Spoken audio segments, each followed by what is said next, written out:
Olá, boa noite, tudo bem? Eu sou o Anderson e este é o programa Ernesto Responde. Muito obrigado pela sua audiência.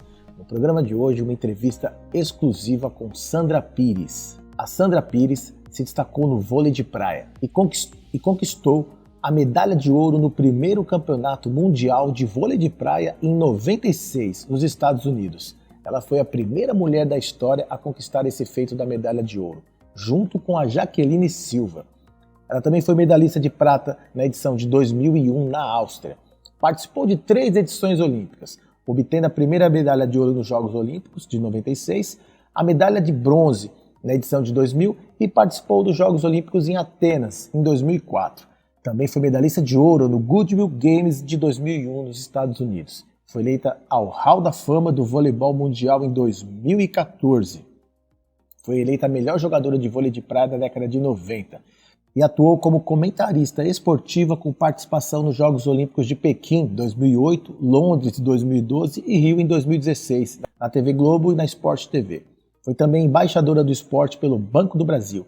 Também publicou um livro em parceria com Marcelo Satin, nesse ano, em 2022, em fevereiro, que tem o seguinte título: Do Alto do Pódio, como chegar ao topo sem perder a sua essência. Acompanhe agora a entrevista e no final um recado do Ernesto sobre o projeto ERP em sala de aula.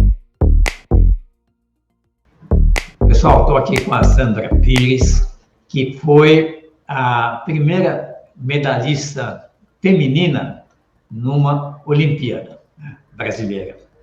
E isso aconteceu em 96, no jogo de vôlei de praia, junto com a Jaque, né, Sandra? Conta um pouquinho como é que foi essa experiência e como é que é exatamente uma Olimpíada, onde o Brasil sempre se saiu mais ou menos. Então, professor Ernesto, prazer, né, estar aqui com você, podendo trocar um pouco, né, da minha experiência, da minha vivência com esporte. Essa primeira Olimpíada foi muito marcante para o Brasil, porque foi a primeira Olimpíada do vôlei de praia, a primeira participação. Então, conquistar a vaga, né, para participar dos Jogos Olímpicos, que são os jogos mais importantes, né, para o esporte, e ainda conquistar a primeira medalha de ouro para o Brasil, foi histórico, né? E ainda foi uma final brasileira contra a Mônica e a Adriana. Quer dizer, e as mulheres foram muito bem naquela Olimpíada de 1996 em Atlanta. Então, é um motivo de muito orgulho. E para mim, né, como atleta, jogadora, começando uma carreira com uma medalha de ouro, foi assim, como quem diz, assim, as portas, né, vão se abrindo.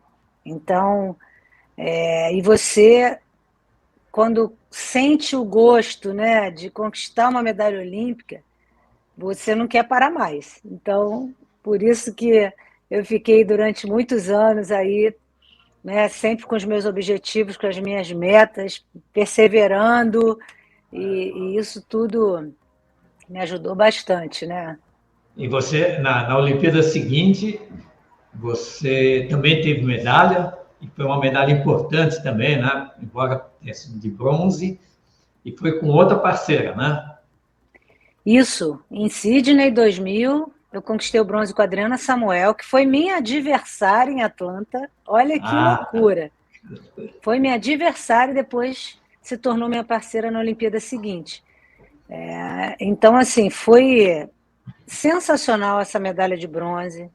Eu levo as minhas 2 medalhas sempre nas palestras, nos eventos, e as pessoas falam muito da medalha de ouro, né? E aí eu explico, pessoal, vocês precisam entender o valor de uma medalha olímpica, de conquistar uma vaga olímpica, de ganhar uma medalha, e de ganhar independente da cor. Claro que o ouro tem o seu valor, mas só para vocês entenderem que o investimento é o mesmo, né? O mesmo que eu investi para ganhar a medalha de ouro, eu investi para ganhar a medalha de bronze. Então a gente tem que valorizar as nossas conquistas. E aí eu até brinco, falo, olha, meça o seu sucesso com a sua fita métrica. Porque, assim, as pessoas desvalorizam, às vezes, a medalha de bronze.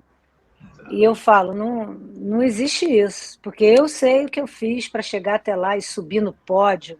Na verdade, eu perdi um jogo só. Um jogo para as australianas que foram as campeãs olímpicas daquele ano, de 2000. Eu acho assim que o esporte, de uma forma geral, ele deve ser enaltecido e algumas pessoas são campeãs, outras não. Eu vejo que o Brasil de hoje está realmente enaltecendo muito. A gente vê nos clubes um volume de crianças, principalmente jovens assim de 11, 12 anos, muito maior do que na minha época.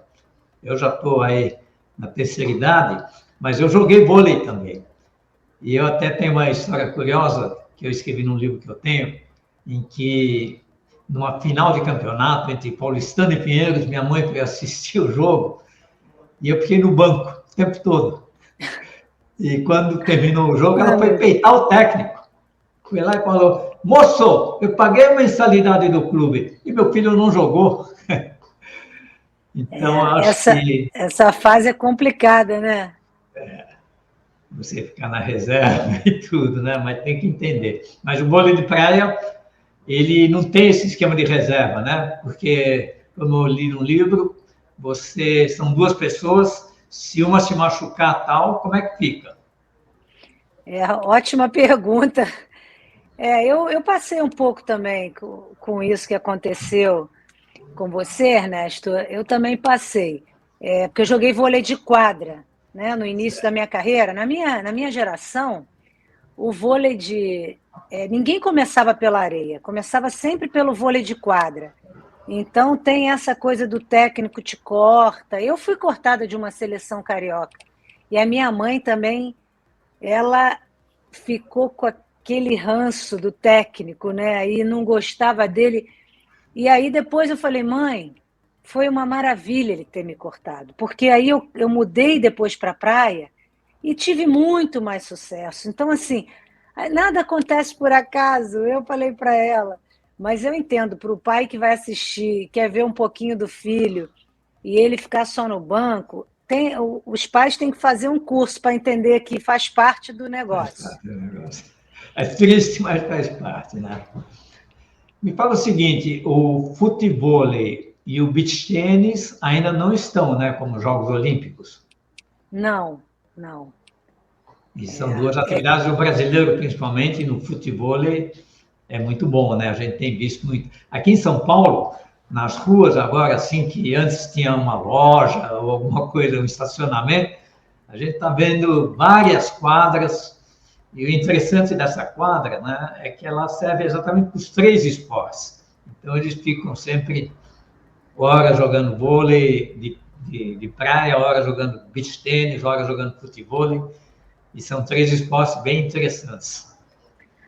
Eu acho incrível, né? Que bom, transformando estacionamentos em quadras, todo mundo tendo oportunidade. E eu vou te falar, funciona muito bem, porque eu já joguei, mesmo como profissional, em vários locais que não tem praia.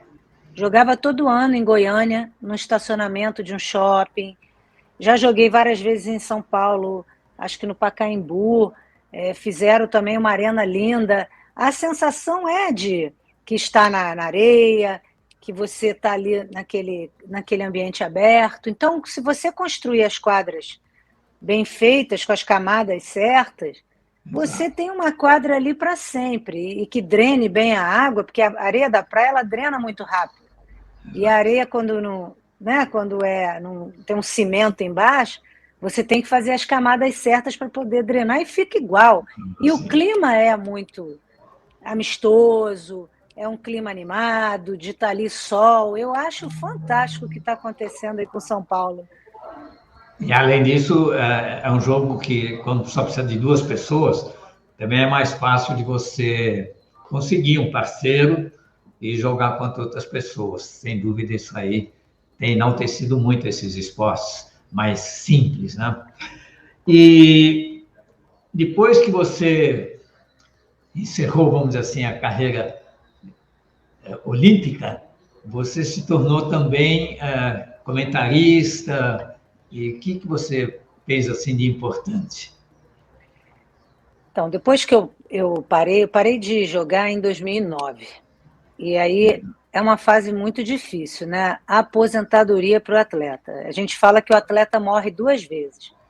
Quando ele se aposenta e quando ele morre Morre de verdade. literalmente. É. Então, é uma fase difícil.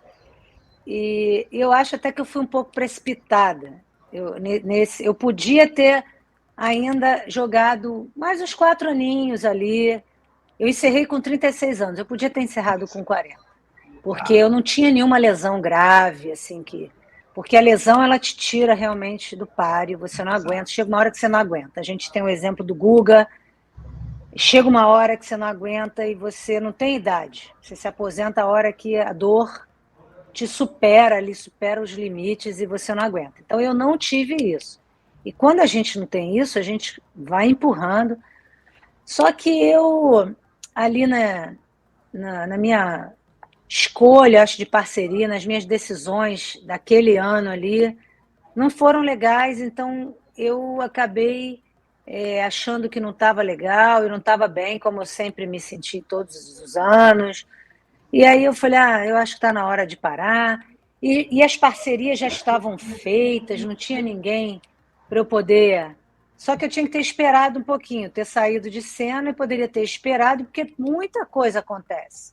Né? Mas Quando... você joga sempre, assim, fim de semana, por Sim, diversão? jogo vôlei e beach tênis. E joguei um pouco de tênis também quando parei de jogar profissionalmente. Mas aí o que acontece foi nesse sentido. Então eu me aposentei muito rápido e isso não foi legal, entendeu? Não foi bom. Então, mas aí automaticamente você fica procurando coisas para preencher aquele vazio.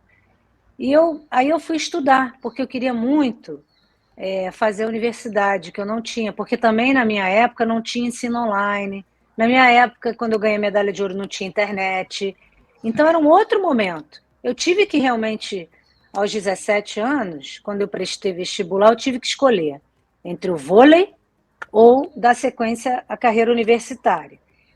E eu, como o vôlei, o esporte tem uma carreira muito curta, naquele momento eu decidi pelo vôlei, porque eu tinha que experimentar naquele momento, que senão não ia dar mais.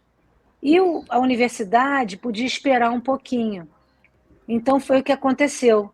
E aí eu comecei a jogar profissionalmente, em grandes clubes. E quando eu parei, aí sim eu fui fazer a faculdade, que eu não tinha, né, feito, então eu queria ter a graduação. Aí eu fui convidada para ser comentarista, TV Globo e Sport TV, fiquei lá durante 10 anos como comentarista. Na verdade, eu participei de 3 Olimpíadas jogando e 3 como comentarista. Eu fui para 6 Olimpíadas, que eu digo. Mas também é interessante esse aspecto de você, exatamente já mais tarde, ter feito a faculdade, né? O que mostra, para quem está nos ouvindo, que na vida nunca é tarde para nada, né? Seja para continuar no esporte, seja para estudar, para trabalhar. Eu acho que a gente tem que caminhar até realmente essa segunda morte, como você falou. Não, e assim, para mim é um motivo de muito orgulho e mais uma conquista na minha vida, ter a minha graduação, o que também me permitiu fazer um MBA. Depois, eu fiz um MBA, eu terminei agora em julho desse ano, um MBA em gestão de projetos. Então, isso também eu não consegui fazer junto, que hoje o atleta ele tem a opção de estudar online e fazer um pouco junto, mesmo que não seja na mesma velocidade de um estudante só que só estuda, uma pessoa que só estuda. Então eu não, mas o atleta ele pode ir estudando de onde ele estiver, porque tem internet em todo lugar. Então na hora que você está livre você está estudando. E eu não podia fazer isso. Então isso eu tive que fazer depois. Mas para mim vale como, né, mais uma medalha na minha carreira, a minha graduação. Estudar abre a cabeça, né? Então você te dá outros horizontes e me ajudou muito. Nos comentários também, porque eu fiz educação física, então eu sempre gostei da área da saúde. E eu fiz educação física, então me ajudou muito também com os meus comentários no esporte.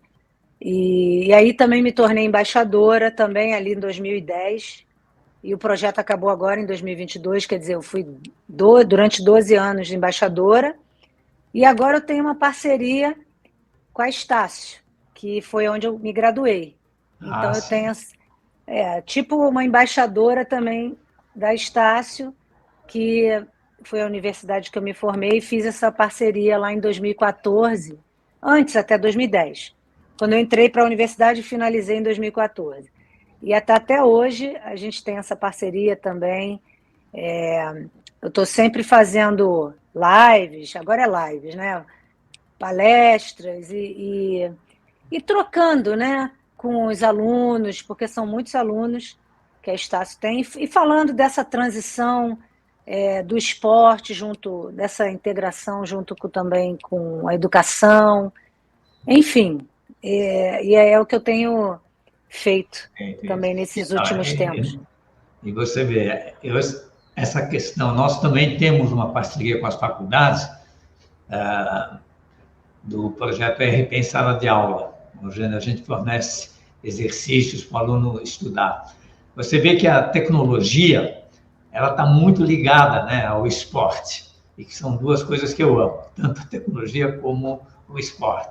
E a tecnologia tem facilitado também toda essa questão de uma vida esportiva e, ao mesmo tempo, educacional. Então, o jovem de hoje, ele precisa entender que as oportunidades, as possibilidades que ele tem são muito mais fáceis. Quer dizer, ele não pode mais dar desculpa que ele não se desenvolve tanto tecnicamente ou mentalmente, como esportivamente, quer dizer, fazer atividade física, que são as duas coisas que, inclusive no seu livro, né, no alto do pódio aqui, que você escreveu junto com o Marcelo Satin,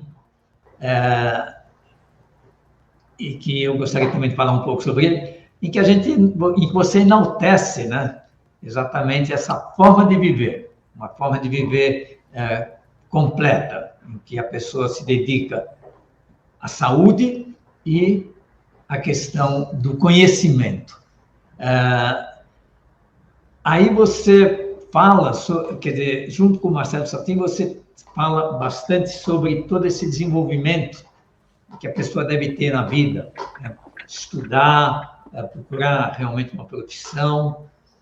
E aí eu vi lá que você divide isso em 4 partes, né? Na direção, intensidade, perseverança e o motivo, que é até um pouco semelhante a 10 princípios, não sei se você já viu, de qualidade de vida, que eu também escrevi no meu livro Dicas de Como Chegar Lá. Como é que você está vendo hoje o jovem? Quer dizer, essa molecada que tem essas possibilidades que a gente vê, mas que, por outro lado, também, às vezes, não aproveita tudo isso, né? Não tendo, assim, uma vida regrada. Como é que você está vendo essa juventude? É difícil falar sobre a juventude de hoje, né? Eu não tenho filhos, mas eu tenho sobrinhos e sobrinhos netos, né? Então, é difícil. Tenho muitos amigos também que têm filhos e vejo eles falando dessa coisa muito de depressão também, porque é uma sensibilidade, parece que não treinou isso. Eu lembro bem, né, da minha época, e eu acho que o esporte ele ajuda muito nisso, né, nessa parte dessa sensibilidade, de você aprender a perder e a ganhar. Desde pequeno. Eu comecei com 11 anos na escola. Ali você já começa a competir no lúdico, mas você começa a querer chegar na frente do amiguinho, e aí um dia você perde, outro dia você ganha, você se vira e você vai acostumando com a vida, que a vida você não ganha sempre, e você também tem que saber perder para aprender a ganhar. Eu falo muito isso, que eu perdi muito no início da minha carreira, naquele momento que eu viajei com a Jaque para os Estados Unidos. Ali a gente perdeu muito, para eu aprender a ganhar. Porque já eram jogadoras consagradas, eu muito jovem, e entrei ali naquele hall dessas jogadoras das melhores do mundo. É claro que eu não ia conseguir ganhar, mas eu perseverei. São muitos obstáculos, né, que você vai enfrentando. Então eu fui porque eu tinha o objetivo de melhorar, de querer ser igual a elas. Então aquilo eu sabia que eu ia treinar e que um dia eu ia chegar lá. Só que tem que ter a paciência, né? E eu vejo muito os jovens de hoje se frustrando e não dando continuidade, porque se frustrar, vai se frustrar. Mas e aí, o que você vai fazer com aquela frustração? Né? Então, no caso do atleta, claro que a gente perde, mas o que você faz? Ah, vou treinar mais ainda, vou observar tudo que eu fiz de errado, tudo que o fulano está fazendo, porque eu vou chegar lá. Então, o atleta ele desenvolve muito isso. Então assim, hoje, com a tecnologia, os pais ficam. Eles têm. Antigamente a gente já brincava muito na rua. Já era natural ir para a rua, não ficar dentro de casa. E hoje tem o celularzinho. O celularzinho você fica muito preso a ele.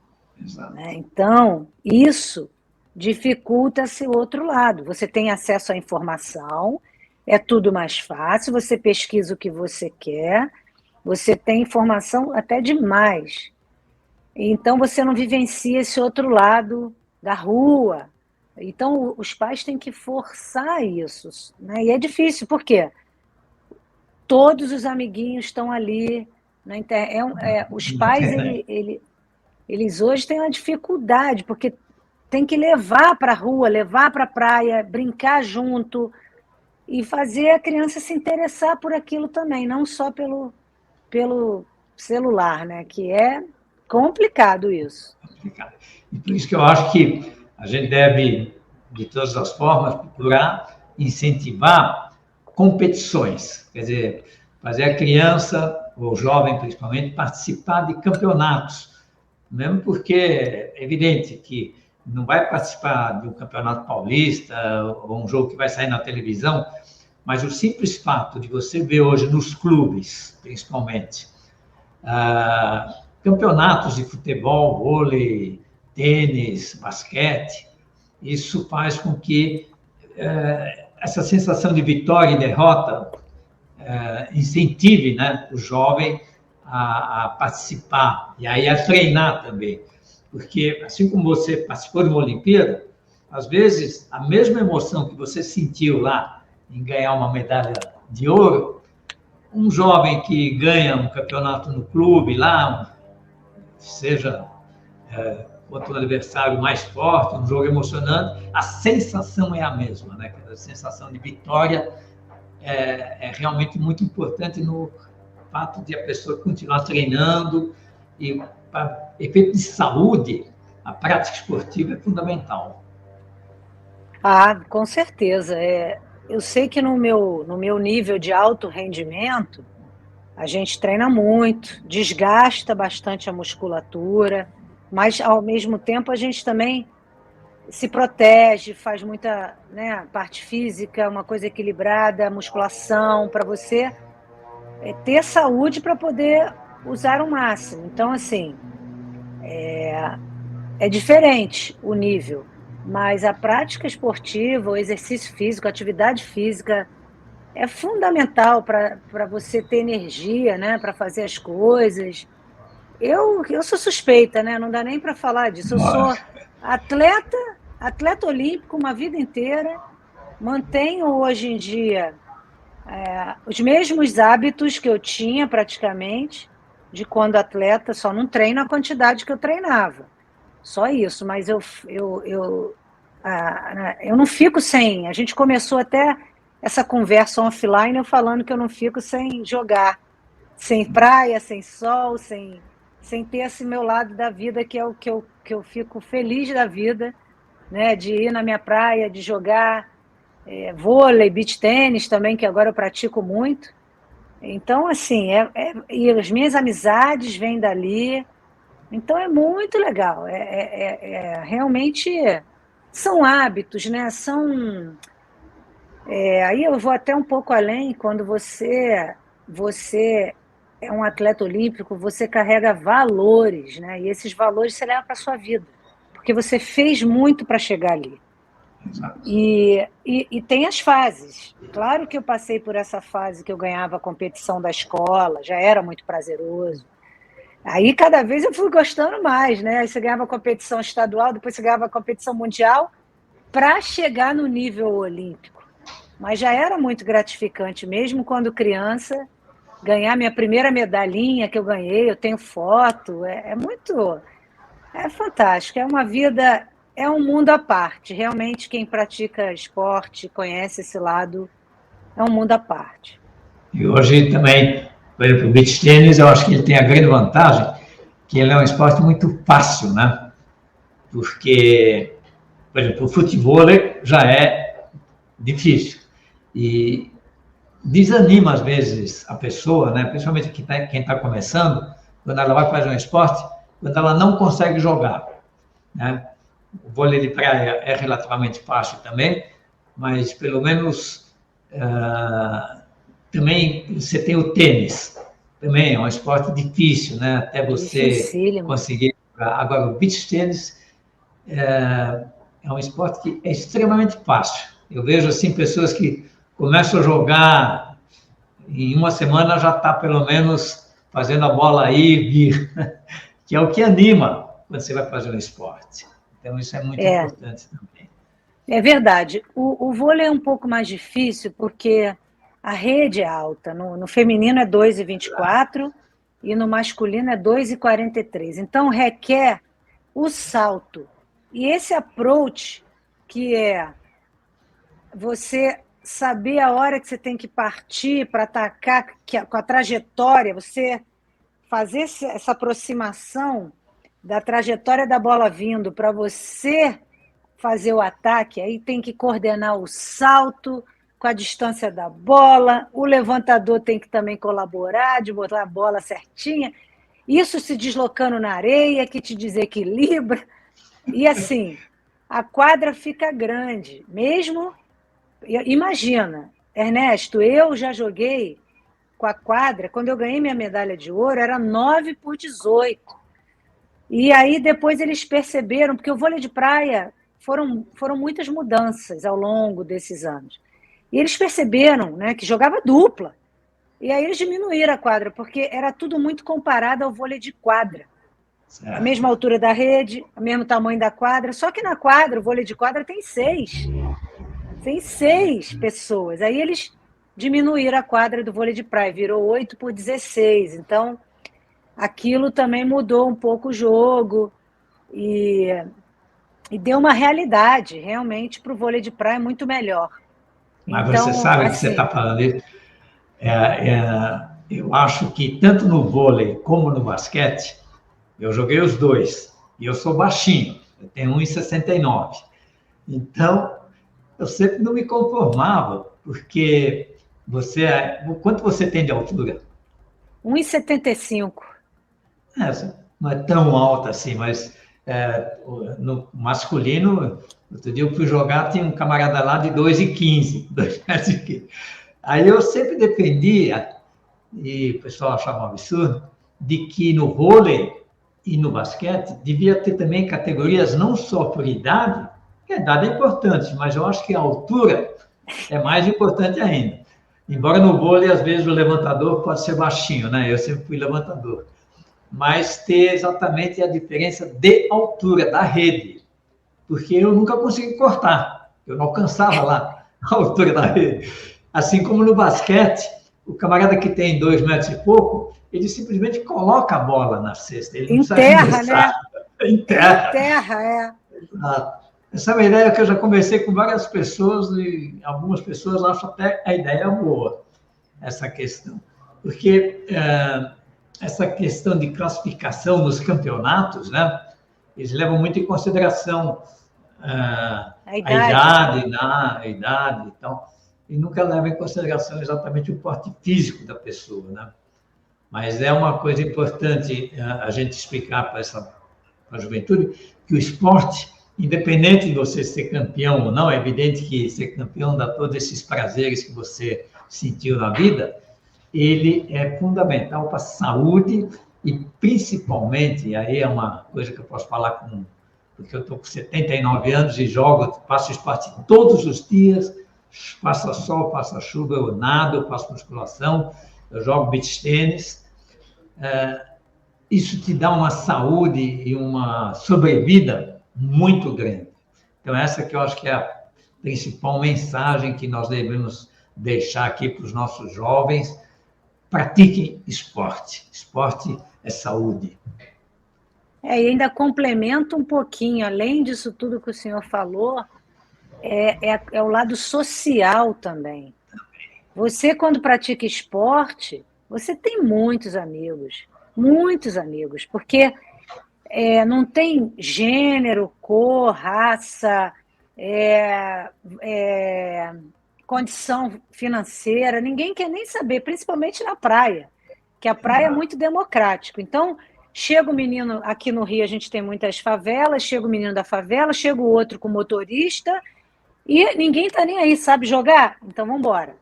Então, é isso aí, é a mistura mesmo. Então, isso eu acho fantástico, entendeu? Você ter essa mistura. E foi através disso que eu também consegui, eu acho que fazer sucesso e mudar de vida, ter qualidade de vida, né? Ter qualidade de vida, exatamente, porque esses esportes mais democráticos, eles te dão essa oportunidade. Aí também um detalhezinho assim que às vezes eu noto em alguns jovens, né? Você fala assim, pô, você precisa fazer esporte e tal. O camarada fala assim, não, mas eu vou no estádio. E eu fico impressionado, assim como no esporte, a torcida às vezes sofre ou se alegra mais do que os próprios jogadores, né? Mas aí também eu sempre recomendo, não basta torcer, tem que jogar. É diferente, né? Que tem aquele torcedor fanático, que é legal, né? É uma emoção, mas precisa jogar.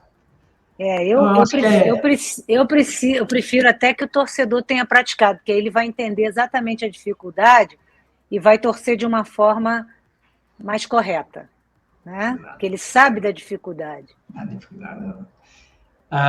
Estamos aí às vésperas de um campeonato mundial de futebol.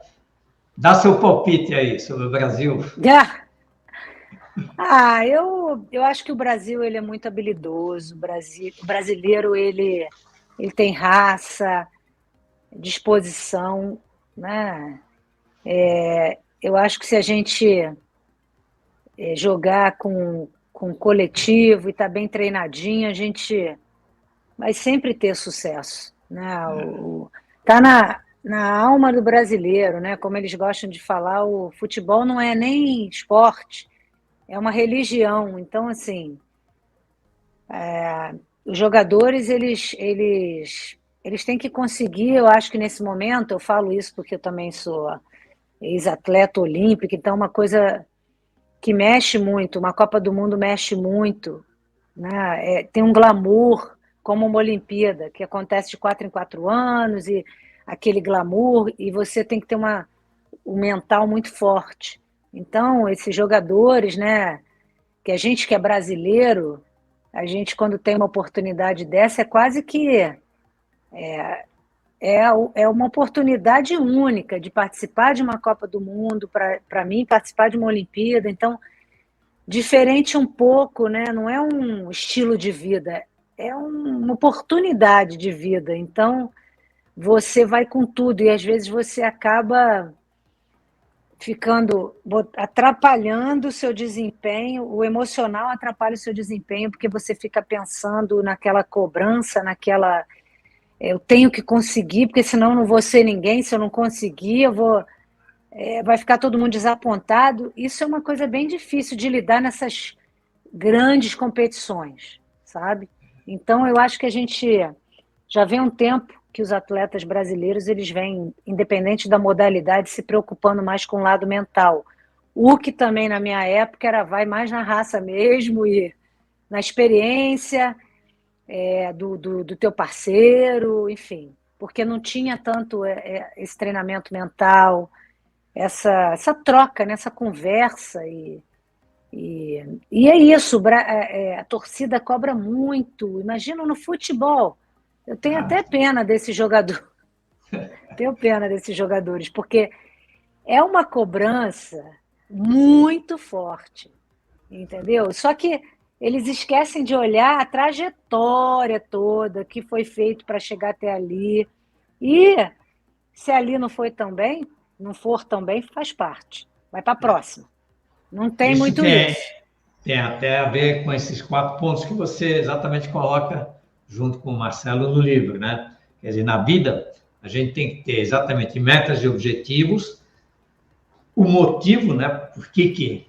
E aí também entender que até uma derrota, ela não vai causar, assim, uma coisa negativa muito grande. E a perseverança. Quer dizer, se perdeu hoje, tem que entender que amanhã vai ganhar, ou pode ganhar. Como é que você coloca assim, esses 4 pontos do livro, né? Nesse aspecto de ganhar e perder? Eu acho que esses 4 pilares aí são muito felizes, né, do livro. E assim, um que eu destaco, que me ajudou muito, assim, é o motivo, né? Porque as pessoas elas têm objetivos e metas desde que nascem, que começa a ter noção, eu quero, sei lá, conquistar a minha ensino médio. É um objetivo. Eu quero tirar 10 na prova de inglês. Enfim, você tem objetivos e metas. Só que assim, como que você faz isso? Eu acho que a grande diferença, como é que você se motiva para isso? Né? Você tem que ter motivos, e eu tive sempre muitos motivos. Eu queria melhorar, evoluir, melhorar minha condição financeira. Isso estava dentro de mim, que eu ia aguentando a rotina, porque a rotina é pesada de qualquer profissão, né? É repetitiva, é desgastante, são cobranças tanto do chefe, do técnico. Então, esses motivos é que eu acho que te seguram a passar daquela fase. E isso... Você sabe que eu faço diário. Não todos os dias eu escrevo. Só quando acontecem fatos importantes, fatos que realmente são diferentes. E isso eu acho que tem muito a ver com isso que você está falando. Quer dizer, quando você escreve, você vai fazendo, vamos dizer assim, um diário da sua vida, porque amanhã pode até ser usado para você escrever um livro, como você fez também. E te pergunto, você faz um diário da sua vida? Olha, não todos os dias, mas os fatos mais importantes. Eu anoto algumas coisas, sim. Até falando aqui com você, eu já anotei uma coisa aqui, anotei.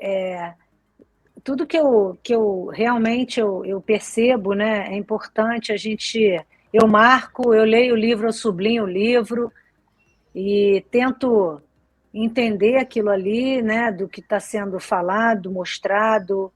Então, eu tenho essa percepção. Eu sou muito atenta aos detalhes, né? As informações que podem me ajudar.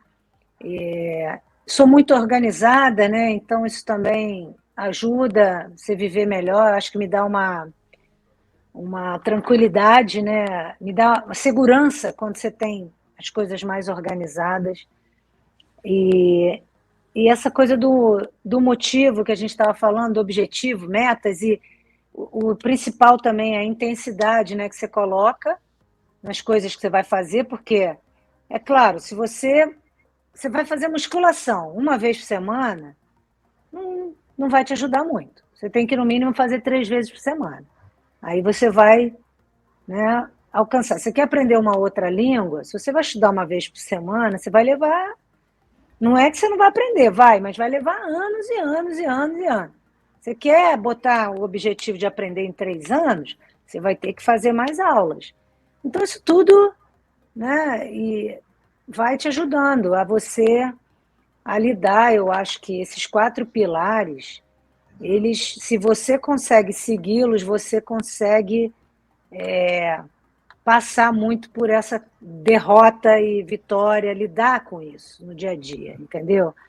É você entender realmente cada momento, nem tanta euforia nas vitórias, nem tanta tristeza nas derrotas, é um caminho, é a sua vida, né? A vida vai ser assim, a vida é assim. Você uma hora perde, outra hora você ganha, entendeu? Agora, vai depender muito da sua dedicação para aquilo. Por isso que você tem que fazer o que você gosta, porque aí você fica a maior parte da sua vida fazendo aquilo, mas aquilo não é um sacrifício, não é um investimento. Todo mundo fala muito de sacrifício. Ai, porque você fazia... Não era sacrifício, era investimento. Se eu estava pegando aquele ônibus ali, pegando o ônibus para chegar lá no treino, pagando, investindo, perdendo horas, estou investindo. Porque como é que eu vou chegar lá se eu não investir aqui? Se eu estou pagando uma faculdade, estou ali estudando dia a dia, eu estou investindo em mim. Né? Você vai esperar quem fazer isso? Né? As pessoas têm que ter, eu acho que, noção mesmo da realidade. Você não fica fazendo para o outro, você está fazendo para você. Né? Então, você tem que entender isso e aí sim, você vai aprendendo a lidar com as dificuldades, né? E não desistir. Exatamente. A perseverança. Nada não dá certo assim da primeira vez, da segunda vez, da terceira vez, uma hora dá certo. Ter perseverança, eu acho que é exatamente esse momento importante, porque quando a gente perde alguma coisa, dá errado, não ganha o campeonato, não consegue um emprego, não consegue uma venda no campo profissional, tem que entender que isso faz parte. Mesmo porque, se não tivessem esses momentos, você nem teria alegria, né? Porque se sempre desse certo, chega uma hora que não tem mais graça. Mas é isso, Sandra. Muito obrigado pela entrevista. Eu acho que vai enriquecer muito as pessoas que vão nos ouvir e espero que o Brasil conquiste novas pessoas como você. Precisamos de muitos heróis assim, para que as pessoas também se entusiasmem e pratiquem esporte. Ai, muito obrigada, Ernesto. Eu que fico feliz de começar minha manhã, né, batendo esse papo, falando sobre coisas interessantes e importantes para todo mundo.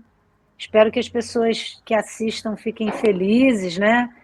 E se alguém quiser também tirar alguma dúvida, pode escrever no meu Instagram, eu respondo. Posso demorar um pouquinho, mas respondo em relação ao nosso bate-papo, em relação à minha carreira. É Sandra Pires no Instagram. Então, e o livro? O livro, eu estou com ele aqui também. São momentos, né, importantes que ficaram registrados. O Marcelo também, aprendi muito com ele, um professor incrível.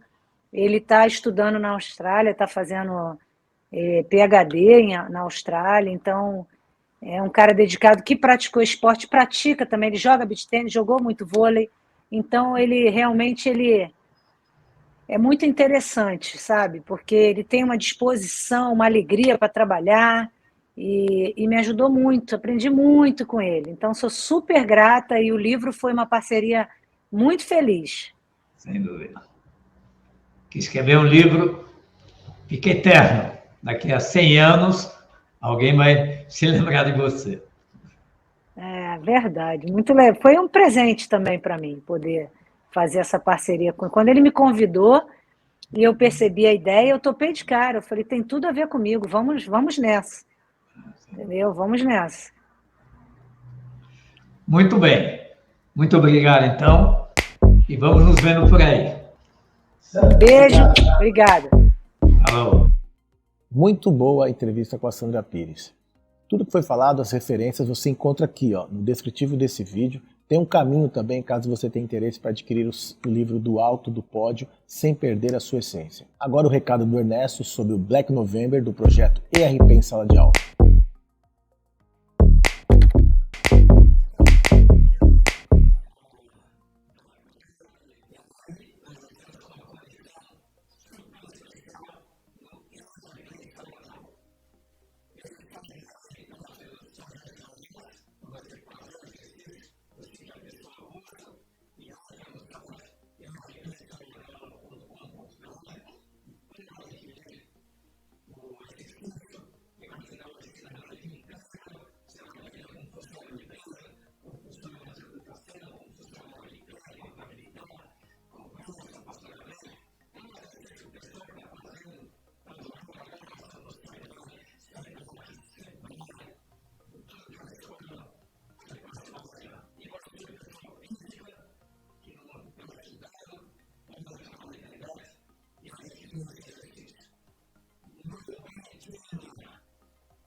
Muito obrigado pela sua audiência e até a próxima semana.